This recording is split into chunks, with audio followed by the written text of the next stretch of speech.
Hello and welcome back to English Today. This is DVD 11 and the third DVD of your lower intermediate level. And in this DVD, we'll begin with another 2 episodes of the story That's Life, followed by our special TV programs where we will look at climactic change. And then in our cooking program, we'll talk about planning meals. Then, in the grammar section, we're going to do some more work on the modal verbs can, might, and must, and the concept of probability and possibility. We'll also be studying the grammatical form used to. Okay? So, I hope you enjoy yourselves.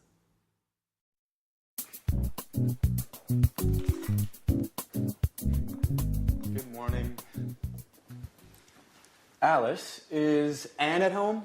I just met the postman and this package is for her. No, she's not in now. My, what a large package. Please be careful. I think it contains fragile objects. Hey, Peter, do you know if it contains a set of porcelain plates that she won with the Sweet Biscuits bonus points? Well, I think so. At least that's where the package comes from. All right, Alice. I have to go now. See you later. Anne will be so happy. She's been waiting for it for a long time. Bye.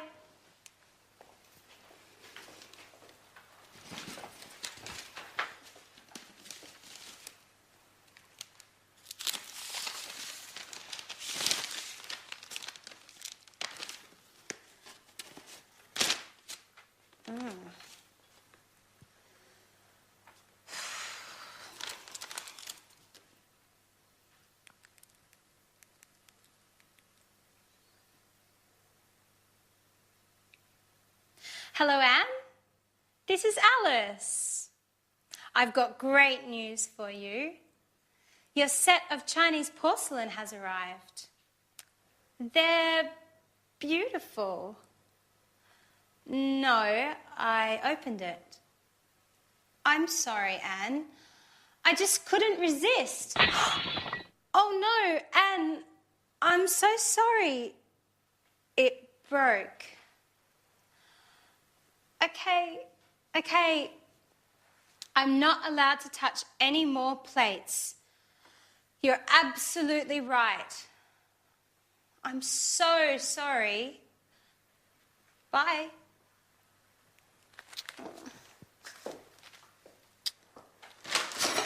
Jack, be careful. Don't touch anything. This packet contains Anne's set of Chinese porcelain. I hope you didn't break anything. I already broke a plate.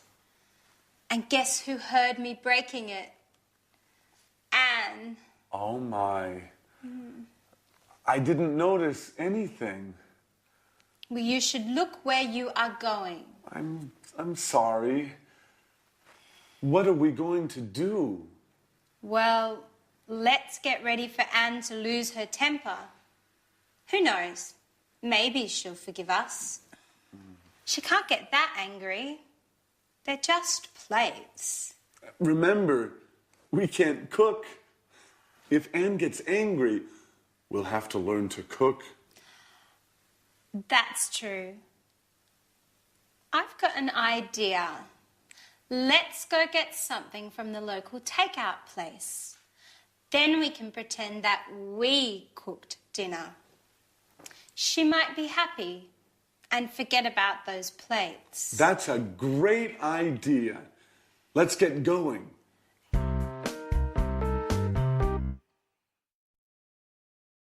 Hello and welcome back again to your live English language program. And I want to talk to you more about can. Now, how do you express can in the future or in the past? Can in the future. Do we say I will can? What do we say in the past? Now this is interesting because it's very strange. We use the verb to be able to That's what I want to look at now with you on the language screen. To be able to. Isn't that strange? We have learned to use can in the present. We've had examples like, I can cook, can you cook? And the negative, I can't cook. Now, when we talk about ability in the past, everything changes, and we need to use this verb to be able to. When that goes into the past, we say, I was able to cook yesterday. You see, the verb to be goes into the past. I was able to cook yesterday. Strange, eh? Another example, the question, were you, past tense of the verb to be, were you able to cook? And the negative is, he wasn't able to cook. So, can, in the future, we use to be able to, and in the past, to be able to. So, was, were, able to. The future, let's look at that now. You want to say can tomorrow, so we use to be able to and say, I'll be able to cook tomorrow. I'll. I'll be able to cook tomorrow. The question becomes, will you? Will you be able to cook? And the negative, remember the negative of will? Good. I won't be able to cook tomorrow. So isn't that interesting? When you want to express ability in the future and in the past, you need to use this verb to be able to.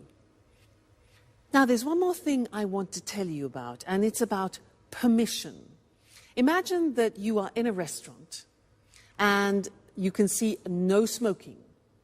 The person next to you starts smoking. Now, it's a rule and a regulation that you can't smoke in a restaurant. So what do you say to that person? In English we say, excuse me, you're not allowed to smoke here. You're not allowed. See that? You're not allowed. Now that pronunciation is difficult. Allowed. Okay? You're not allowed to smoke in here. For example, if you go to a museum, often they say no cameras. So you're not allowed to take photos. Okay? You're not allowed to take photos. Another example, if you go into a library and people are reading, silence. You're not allowed to speak. Okay, so those are interesting things we've looked at, to be able to, and the use of you're not allowed to. Great. Now we're going to go back to our friends, and Anne is very angry about something. She wants to communicate something to her friends. Let's find out what it is, and I'll see you later. Bye.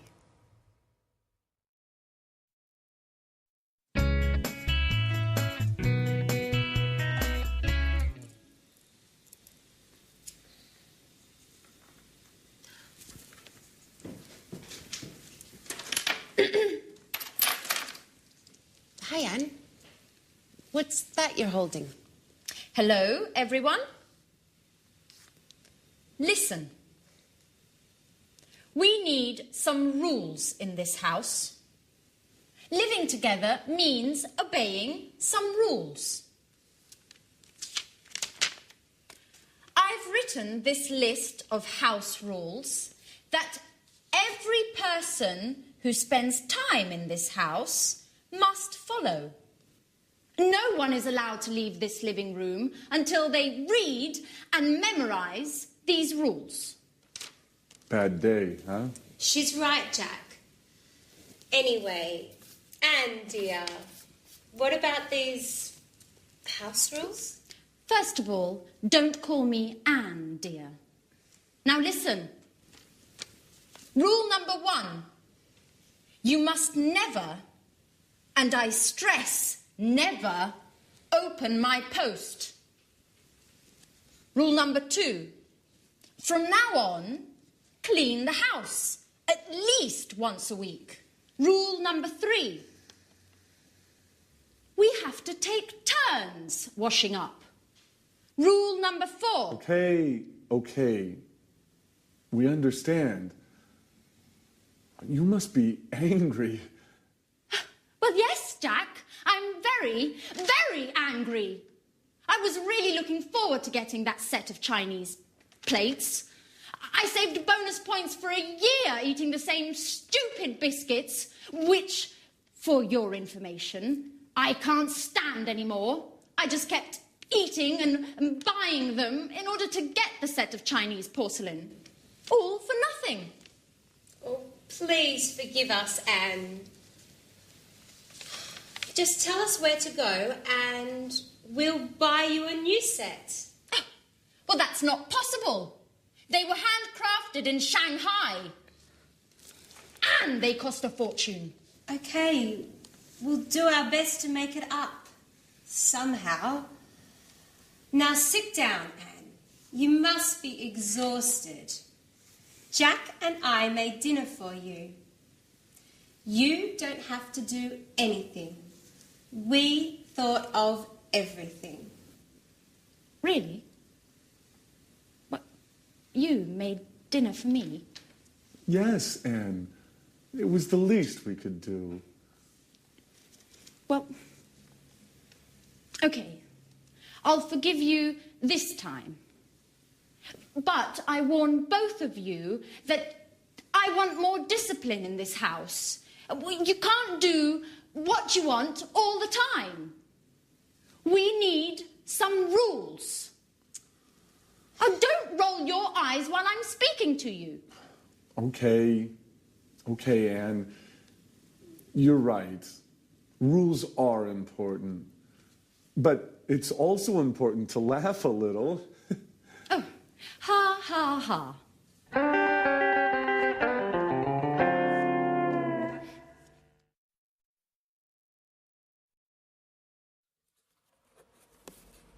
Oh, hi. Hi and welcome back. This is a box which my mother sent me and she said there are some useful things for me. So I was just looking. Come and have a look with me. Oh, go. Oh, what's a strain? What's this? What is this? What's this? Well, it can't be a shoe, can it? It's not a shoe. Can't be a shoe because it's made of metal. It's made of metal?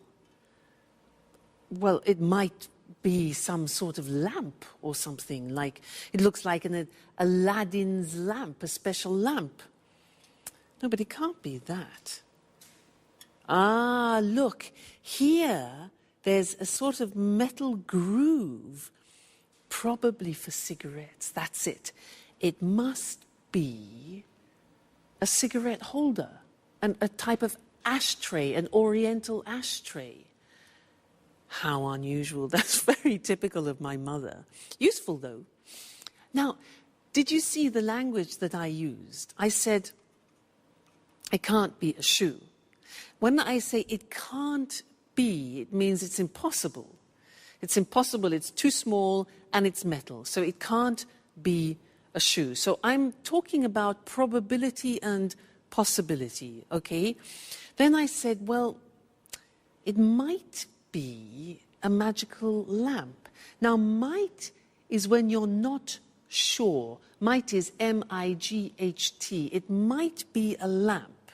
So when you're not sure, you say might. Then I said, no. It must be an ashtray. Now, when I say it must be, it's because I'm absolutely sure that the possibility of it being an ashtray is certain, okay?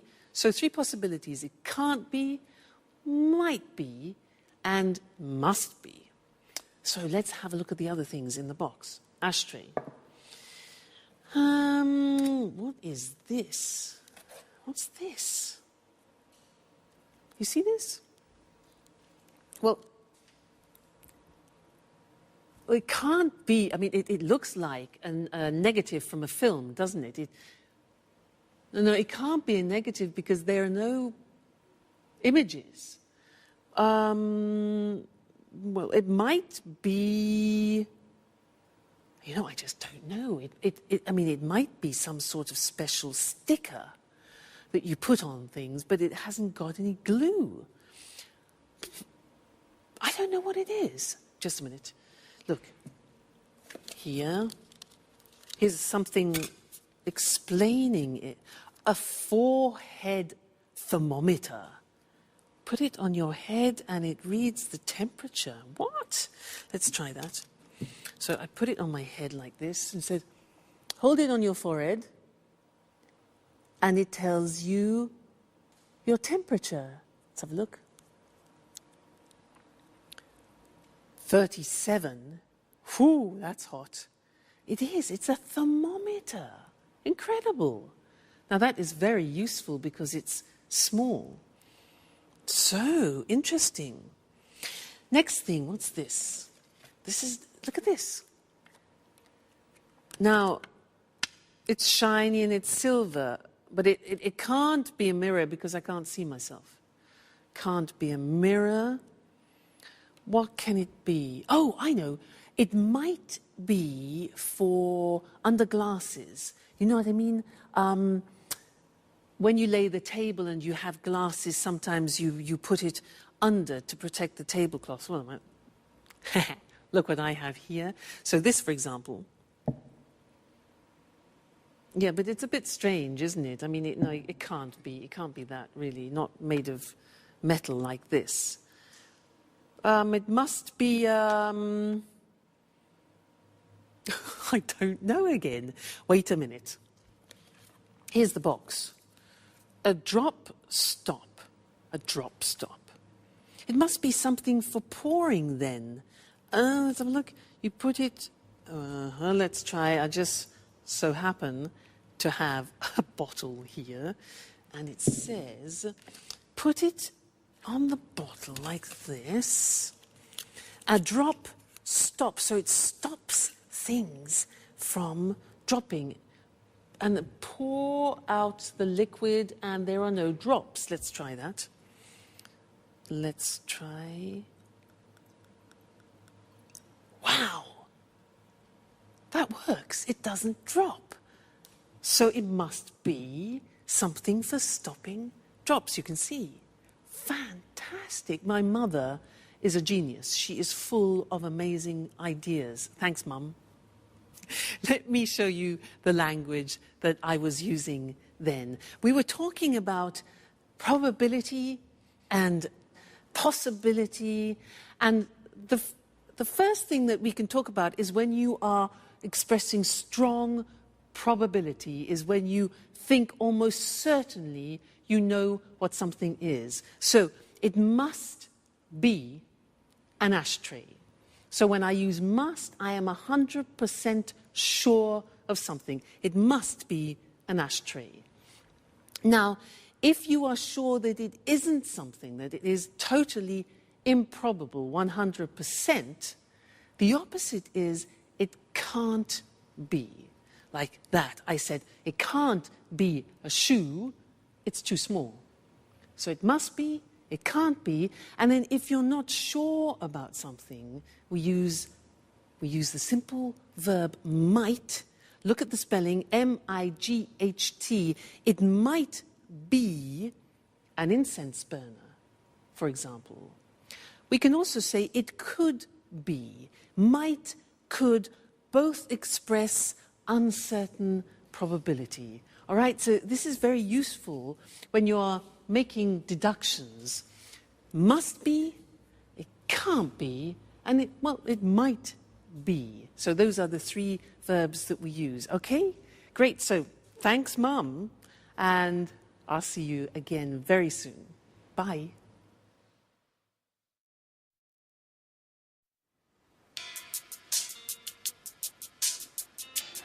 Hi, everybody. What's on TV? Jack, just a minute. It's almost finished. TV.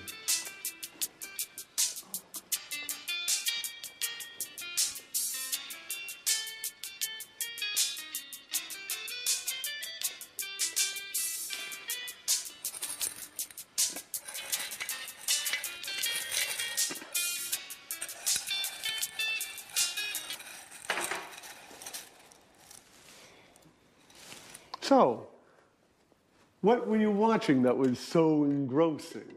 It was an extremely interesting documentary about Picasso's life. There were lots of details about some of his stranger habits. Did you know that Picasso preferred painting women with 4 eyes? No, I had no idea. And that he had lots of different types of dogs. He used to give only dogs to his friends. Strange, isn't it? And that he liked eating Italian cake at Christmas. Well, I also go crazy for Italian cake at Christmas, and my name isn't Picasso. By the way, where is our resident artist, Alice? She left early this morning.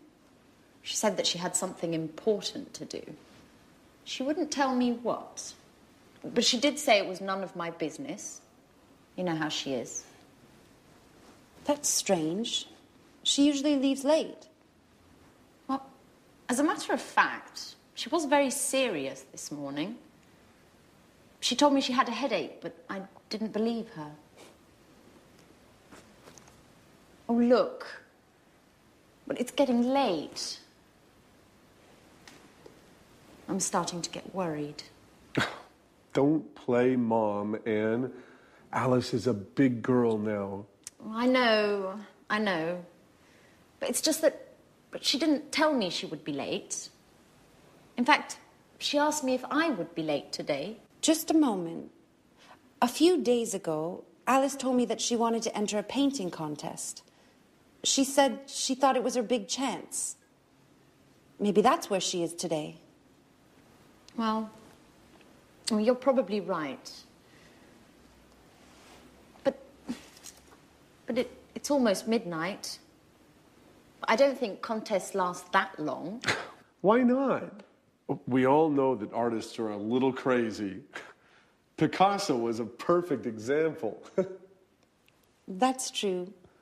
You know something about being crazy, Jack, don't you?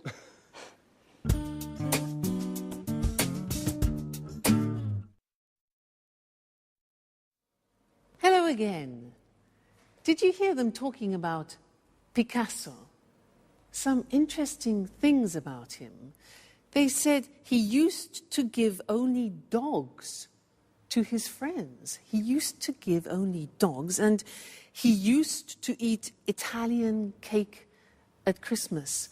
Now, this verb, used to, well, it's written U-S-E-D, but the pronunciation is used, and we'll see that on the screen later. And we use it to talk about habits that people have had in the past and now don't have anymore. And to illustrate this, I have some examples of habits that I have had in the past. For example, this. This is a cigarette. Well, I used to smoke. Now that means that I did smoke in the past, but I don't smoke anymore. I stopped the habit. I used to smoke, okay? Look at this tennis racket, haha. I used to play tennis. I was quite good, actually. I used to play tennis, but then I stopped. I didn't have enough time, too much work. You know how it is. This, now look at this. Look at this. This is fur. I used to wear this. In England, it's a fur. You know, F-U-R, this. I used to wear it in England, but then I stopped because now in England people spit at you if you wear fur. So that is a habit I have definitely stopped. Now these are vitamins. Now I didn't used to take vitamins in the past. I didn't used to, but then my mother, my mother is fantastic. She explained how useful they can be, so now I do, but in the past I didn't used to. And this opera, another thing, opera. I didn't used to listen to opera, but now I just love it. So I listen to it a lot. Okay, so there were some examples for you of used to. Let's go and look at the different forms on the board now. So, when we speak about habits that we had in the past and we don't have now, we use used to. Look at the spelling. It's U-S-E-D and then T-O. But the pronunciation is not used, it's used. Unusual. Used. Okay? So the example is, I used to smoke. And that's for all the subject forms. I used to, you used to, he used to, she used to, we used to, they used to. Okay? So I used to smoke. I used to play tennis. I used to wear fur. Okay? Pronunciation used. Now, in the negative, we use the auxiliary did. So I didn't use. Notice we take off the D because it's the infinitive. I didn't used to take vitamins, and I didn't used to listen to the opera.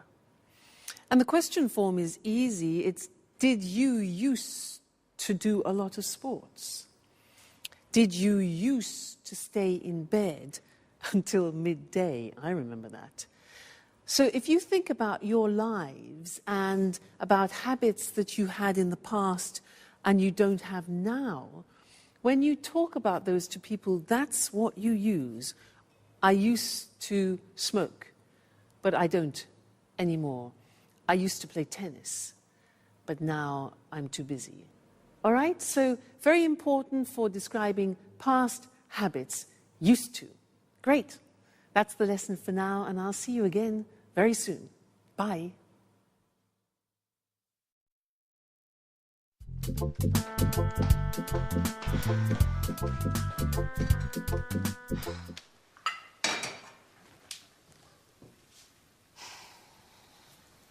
Good morning, Alice. Where were you last night? We were getting worried. Good morning. I'd prefer not to talk about it. Why? What happened? Well, I took part in a young artist competition. I thought it would be the perfect occasion for me to show my talent. So? How did it go? You made a great impression, didn't you? Well, no. It went badly. They said that I wasn't cut out to be an artist. But the jury was made up of incompetents. Maybe no one appreciates my talent. Oh, come on, Alice, don't take it so badly. You know you are a genius, right? That's all that matters. Yes, just like Van Gogh, who, by the way, only became famous after he had died. Maybe that's my destiny. Maybe you're exaggerating, just a little bit. I mean, Van Gogh, but you don't really think you're in the same league, do you? And why not? No one appreciates my talent either. Anyway, I want your opinions. Wait just a moment while I get something.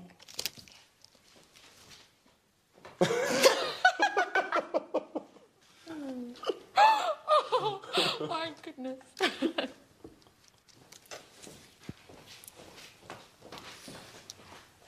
Here you go. This is the painting I took along yesterday. What do you think? Isn't it beautiful? It's interesting. It's a very unique painting. Yes, unique is the right word. Alice, you know I don't really understand art, don't you? What does it represent? That's the same question they asked me yesterday. I can't believe that. It's so clear. It's a painting of a man and a woman walking hand in hand. Oh, I see. Well, the truth is, it's a bit difficult to see. I mean, at first glance, it looks like a whole lot of mixed up colors. Come on, Jack. You just don't understand abstract art, do you? Well, now I understand that neither of you has any appreciation of fine art.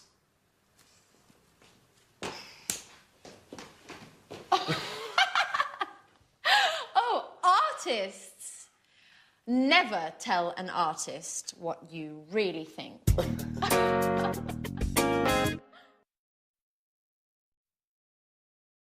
Hello again to you and welcome back for some more English. Did you hear in that last episode how Anne said to Alice, "So how did it go? You made a great impression, didn't you? You made a great impression, didn't you?"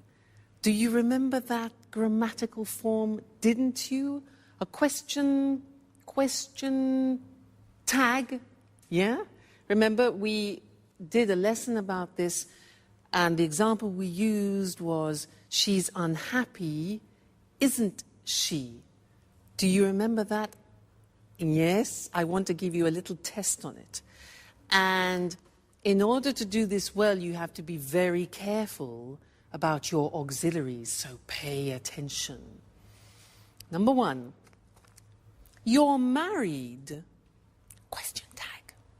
You're married, aren't you?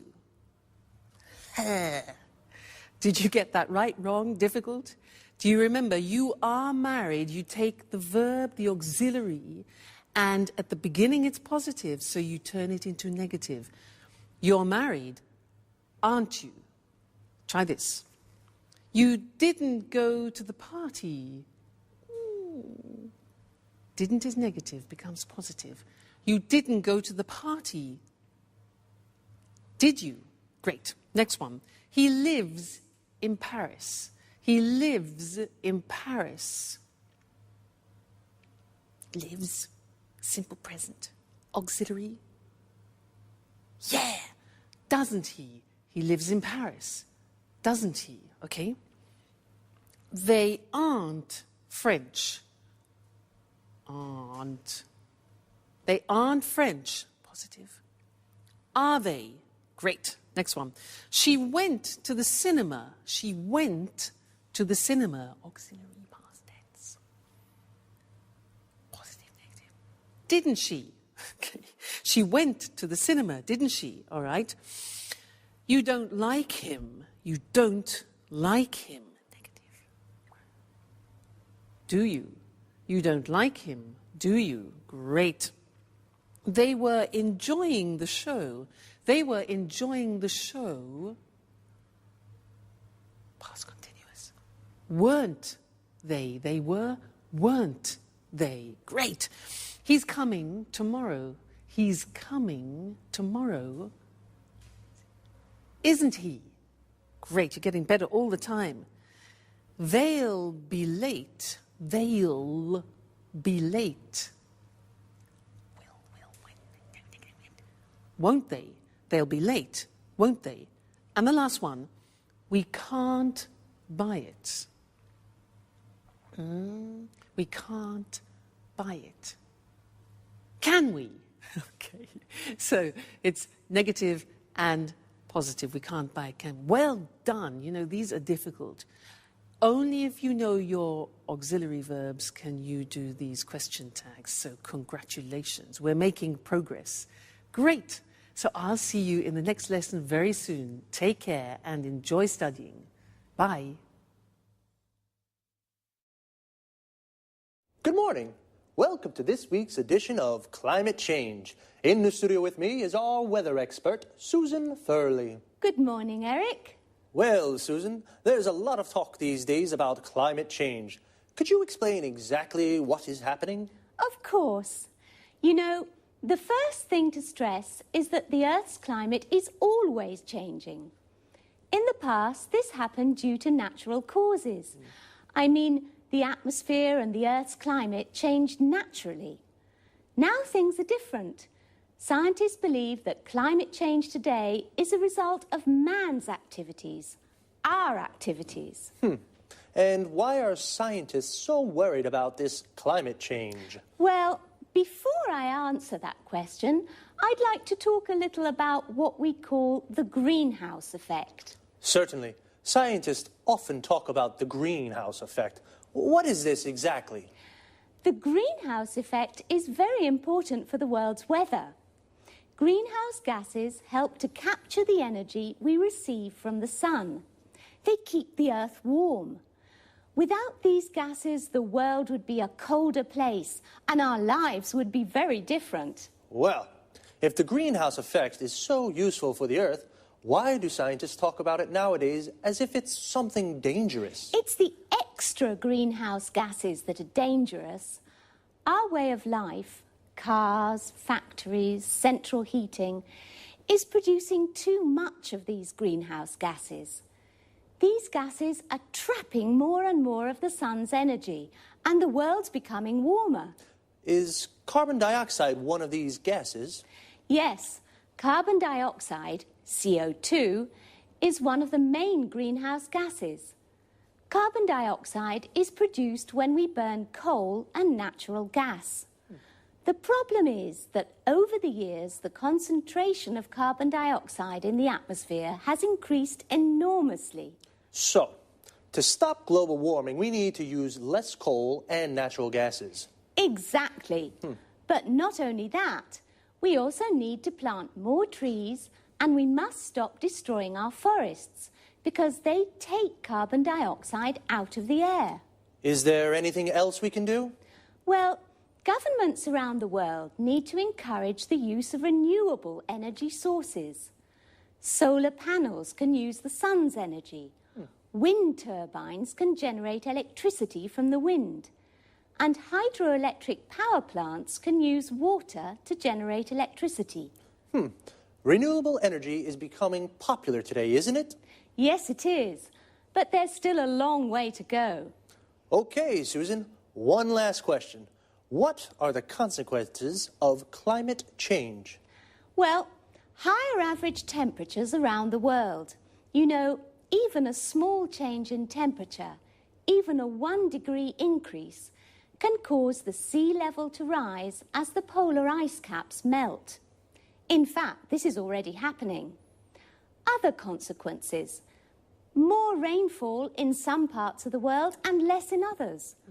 More extreme weather conditions, stronger hurricanes and typhoons. So, this is definitely a serious issue. We mustn't underestimate the importance of climate change, and we need to use more renewable energy. Well, thanks to Susan for your clear explanation of the problems. Thank you. Goodbye. And goodbye. And see you again next week for another edition of Climate Change. Okay, now let's have a look at all the terms and expressions we use to talk about the weather and climate change. Firstly, climate change is the term we use for the changes to the world's weather. For example, higher temperatures and more rainfall.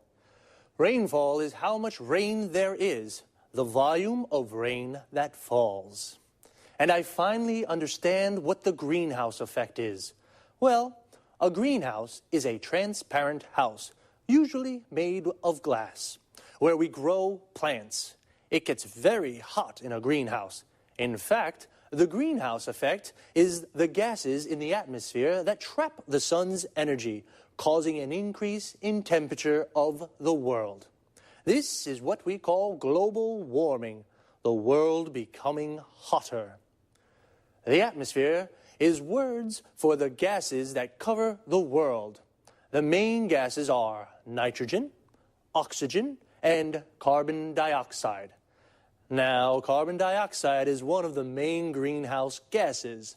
These are the gases responsible for the greenhouse effect. The carbon dioxide in the atmosphere is increasing due to man's activities, so we have to do something to reduce it. We use the expression due to say as a result of. Susan said we should use more renewable energy sources. Renewable energy is energy from the sun, the wind, and water. For example, solar panels generate electricity from the sun, and wind turbines generate electricity from the wind. The verb to generate means to make. Well, renewable energy is becoming popular today, which is good, but there's still a long way to go. This expression, there's a long way to go, means that there is still a lot we have to do before we reach our objective, which is to reduce global warming. We've run out of time, so that's all for now. See you soon. Welcome to Cooking Today. All homemakers will be thrilled to know that we're back with Lisa French. Thank you for inviting us into your lovely home once again, Lisa. I'm glad to have you. Now, Lisa, Leslie Forbes from Newcastle-on-Tyne is desperate. Her family's always complaining about her cooking. They say it's really, yucky, and they sneak out to get junk food. How can she make her meals more appetizing? Well, actually, it's just a matter of good meal planning. That sounds rather serious. Yes, it is, but it can also be a fun challenge. This means preparing food that's healthy as well as appealing and involves the senses such as smell, taste, and sight. Is that why they say your eyes are bigger than your stomach? Not exactly. Now, getting serious, when you say healthy, you're referring to nutrition, aren't you? Yes, of course. Nutrition is the key to good health. As a matter of fact, nutritionists agree that a varied diet is fundamental for physical and mental well-being. Well, what are the correct guidelines to a good nutrition? As you can see, I have an example of a food pyramid here. These 6 main food groups contain the nutrients essential to a well-balanced diet. Why a pyramid? Because it enables us to understand the correct number of servings per day. Can you give an example? Certainly. You see, the largest group includes bread, cereal, rice, and pasta. Then, going up the pyramid, you find fruits and vegetables. Then meats and dairy products. What's at the top? You mean here? These are fats, oils, and sweets, which, although essential to the diet, must be eaten in moderate quantities. Now, going back to Leslie's request, how can she make tasty meals for her family? If she hasn't much time for shopping, she can make a weekly plan. Besides a correct diet, she must consider the likes and dislikes of her family. You're telling me. In my family, my son hated beans and my daughter was allergic to milk. That's a common problem. The thing is to compensate with food belonging to the same group or supplements. Really? That's good to know. A little secret. If you truly enjoy preparing meals, then your family will probably enjoy eating them. How can I get my family to enjoy my cooking? Just be creative. Think like an artist. Play with the colours, shapes, and texture of food. Oh my gosh! How time flies. We've got to wind this up. Lisa, thank you for inviting us into your home again. It's been a pleasure being here. Thank you for coming. And now, let's pay attention to some expressions used in the dialogue. We've talked about meals, breakfast in the morning, lunch at noon, dinner, or in the U.S., supper at night. In the U.S., a dinner is the main meal of the day, even at lunchtime. Notice that in the U.K., tea is sometimes used instead of dinner. When we refer to specific times during the day, we can say lunchtime, tea time. Lisa showed a food pyramid. It contains food groups, such as cereals, meats, dairy products, milk, cheese, yogurt, fats and oils, and vegetables. All these foods contain nutrients. Then some positive adjectives used to define food are appetizing and healthy, while yucky is something rather disgusting. Moreover, the expression junk food refers to food which is not considered healthy at all. We say diet to indicate what we eat. It also means a series of rules to be followed to improve one's health. If we want to lose weight, we say, I'm on a diet. A diet is correct when it's varied or well-balanced. If you're allergic to a type of food, eating that food can make you ill or cause skin problems. Lisa talked about texture food. For example, food can be defined soft, crispy, crusty, or shape. Food can be cut into slices, cubes, and rings. During the interview, I quoted a common way of expressing that somebody has put more food on their plates than they're actually able to eat. Your eyes are bigger than your stomach. All right, that's all this week. Bye-bye.